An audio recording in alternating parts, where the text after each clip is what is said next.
Kenalin, namaku Fenty. Sebenarnya ini bukan cerita pengalaman pribadiku, tapi ini pengalaman bapakku waktu beliau masih bekerja menjadi seorang satpam di kawasan dengan dua fungsi wilayah penjagaan.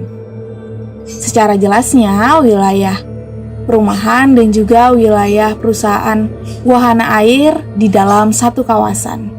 Tidak perlu kusebutkan nama wahana airnya apa, tapi menurutku di setiap kota mempunyai wahana air ini. Untuk jam operasional kerjanya sendiri dari pagi, jadi terdapat 3 shift ya. Kalau pagi itu dari jam 7 pagi sampai jam 2 siang, dari shift siang itu dari jam 2 siang sampai jam 10 malam, dan shift malam dari jam 10 sampai jam 7 pagi. Untuk 2 wilayah penjagaan ini terdiri dari 4 pos penjagaan. Masing-masing pos terdiri dari 1 satpam. Pos pertama itu berada di akses utama wilayah tersebut, jadi akses masuk ataupun akses keluar. Pos kedua dan pos ketiga itu berada di tengah-tengah wilayah penjagaan. Pos keempat adalah pos terakhir yang bisa juga menjadi akses masuk ataupun akses keluar, namun yang lebih kecil. Bapakku selama bekerja di sana bisa dikatakan menjadi seorang satpam senior karena kurun waktu kerja hampir kurang lebih 10 tahun. Nah, hal ini juga yang mempengaruhi cerita intinya. Bapakku menjadi satpam senior di sana dan bisa dikatakan masyarakat mengenal bapakku dengan sosok yang ramah karena beliau sangat mengenali orang-orang yang tinggal di perumahan atau orang-orang yang bekerja di kantor wahana air. Dan beliau tahu persis orang-orang yang hanya sekedar bertamu atau hanya mencari alamat. Bapakku juga sangat mengetahui seluk-beluk wilayah perumahan ataupun seluk-beluk kawasan di wahana air tersebut. Nah, hal ini mempengaruhi ceritanya. Dimulai semenjak bapakku menjaga di pos 1, yang mana di pos 1 ini terdapat beberapa rumah yang salah satunya itu didiami oleh pasangan muda, suami istri. Bapakku mengetahui bahwa mereka kedatangan tamu seorang nenek-nenek, dan ternyata si nenek ini adalah ibu dari si perempuan. Kalau tidak salah, si nenek ini berasal dari Pekanbaru Riau, mengunjungi anaknya kurang lebih selama 1 bulan. Jadi bapakku kalau misalnya masuk di shift siang, itu sering bertemu nenek tersebut dengan melakukan aktivitas yang tidak lazim menurut bapak. Nenek ini punya rutinitas di setiap harinya, yaitu menyapu halaman. Beliau menyapu halaman dengan menggunakan sapu lidi, yang kalau kalian tahu, sapu lidi itu dari batang daun kelapa yang sudah kering digabungkan jadilah sapu lidi. Yang membuat tidak lazimnya di sini, aktivitas menyapu ini dilakukan oleh nenek tersebut dari jam 2 sampai jam 3 siang. Yang mana di jam-jam segitu tidak ada aktivitas di luar rumah di daerah perumahan. Jadi cuma nenek ini yang mempunyai rutinitas atau aktivitas seperti itu di setiap harinya selama beliau di sana. Karena kenapa ini tidak lazim, bapakku sering banget melihat warga yang menyapu halaman itu di jam pagi ataupun sore hari ketika mereka pulang kerja.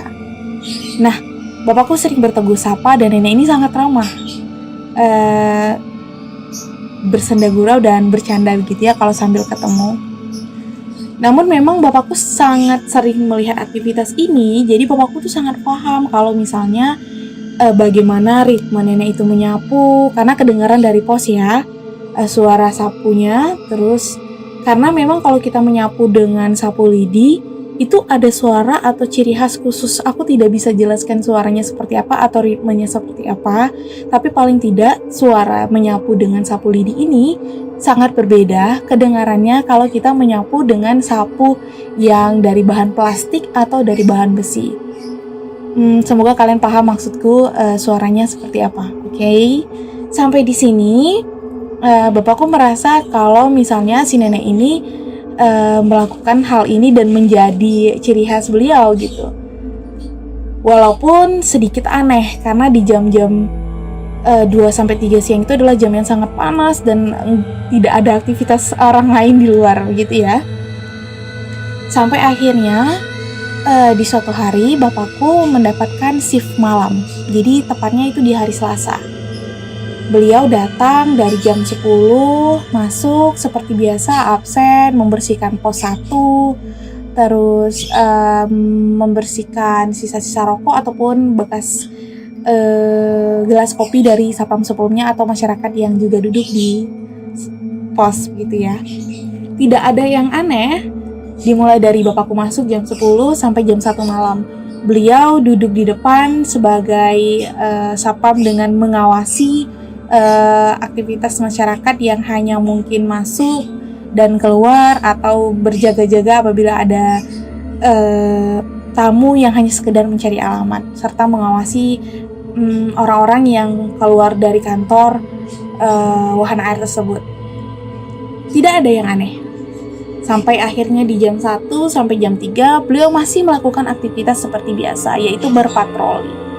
Jadi sistem patroli di kawasan ini tuh masing-masing satpam dapat jadwal patroli yang berbeda dan juga di wilayah-wilayah yang berbeda. Jadi tidak ada bertemu antara satu satpam dengan satpam yang lain. Selama 3 jam bapakku berpatroli di kawasan perumahan dengan menggunakan sepeda motor dan beliau berpatroli di dalam kawasan wahana air dengan jalan kaki dan menggunakan senter.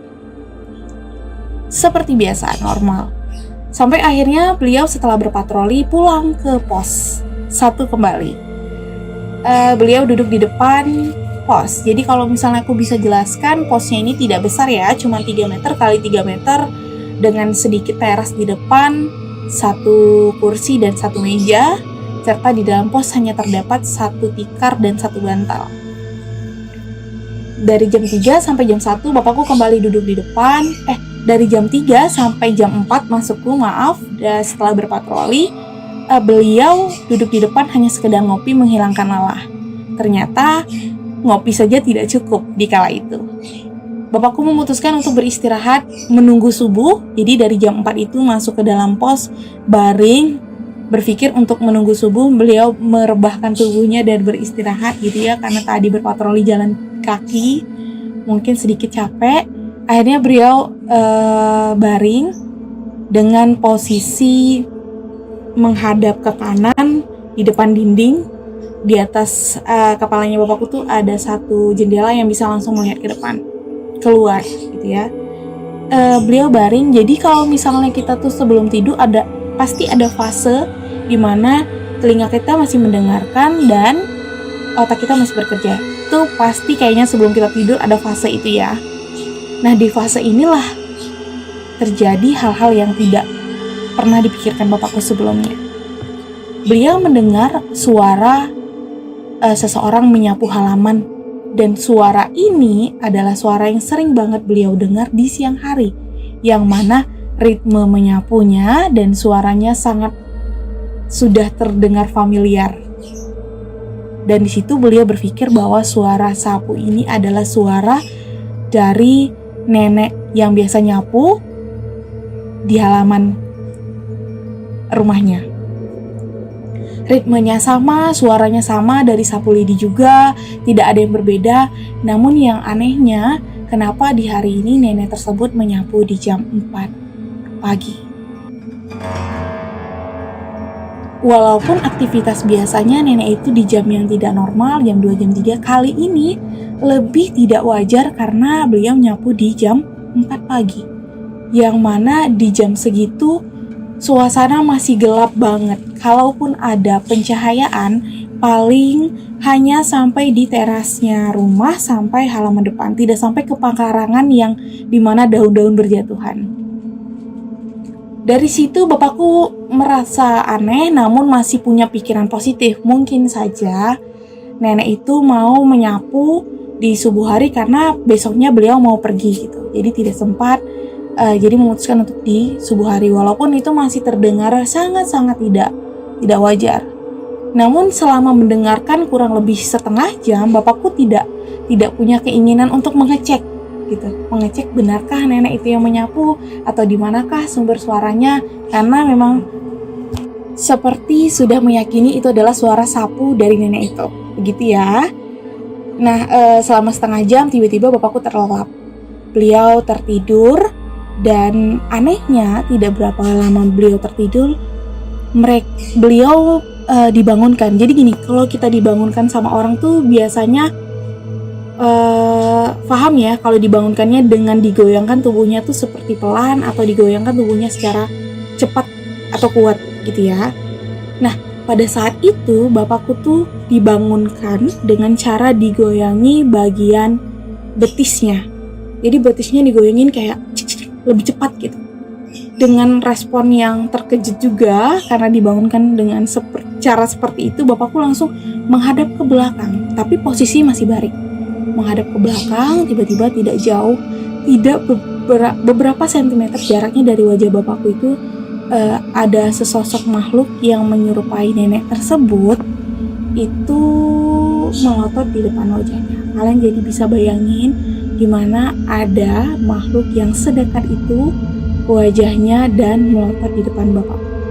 Dengan respon yang cepat, bapakku bangun setengah badan dan beliau menyadari makhluk itu pun menjauh dari wajahnya, namun masih di posisi kakinya beliau ya, masih di daerah kakinya beliau.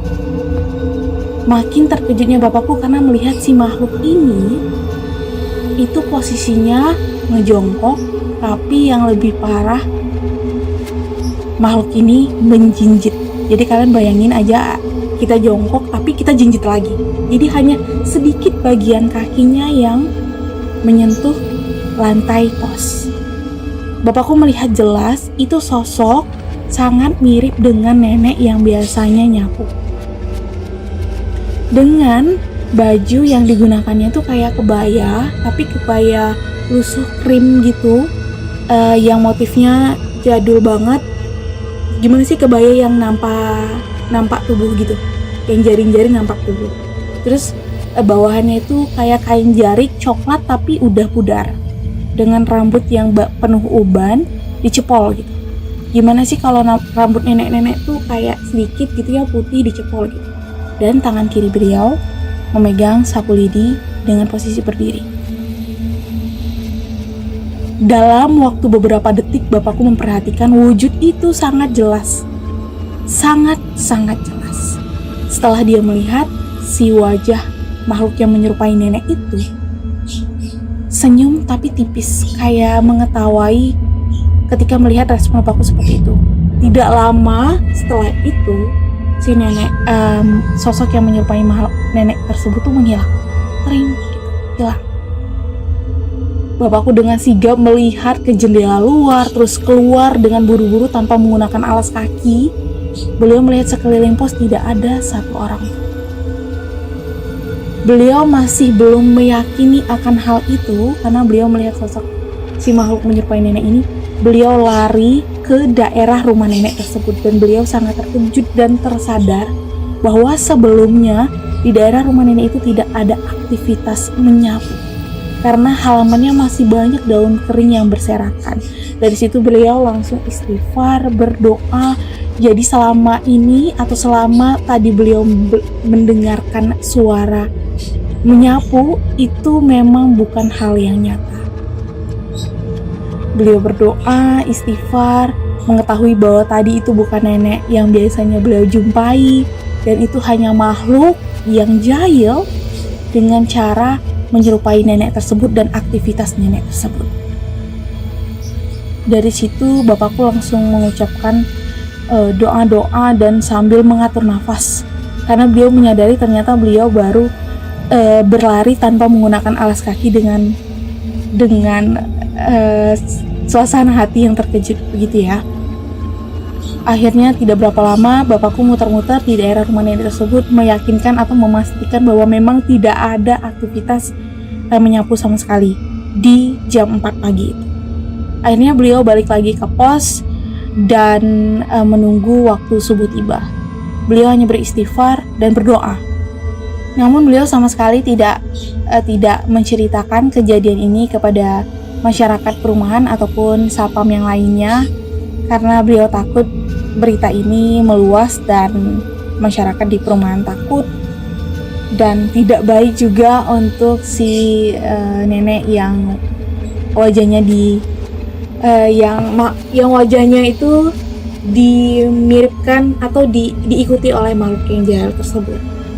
Akhirnya bapakku berganti shift dan dia pulang. Sampai sekarang cerita ini hanya diketahui oleh kami saja, anggota keluarga bapak, karena bapak ingin mungkin berbagi cerita yang tidak wajar menurut dia di selama hidup dia. Mungkin itu saja ceritaku kali ini. Kalau misalnya lain kali dikasih kesempatan, aku mau cerita lagi tentang bagaimana pengalaman bapakku waktu beliau berpatroli di dalam kawasan wahana air. Terima kasih untuk kalian yang mendengarkan. Aku ucapin assalamualaikum warahmatullahi wabarakatuh.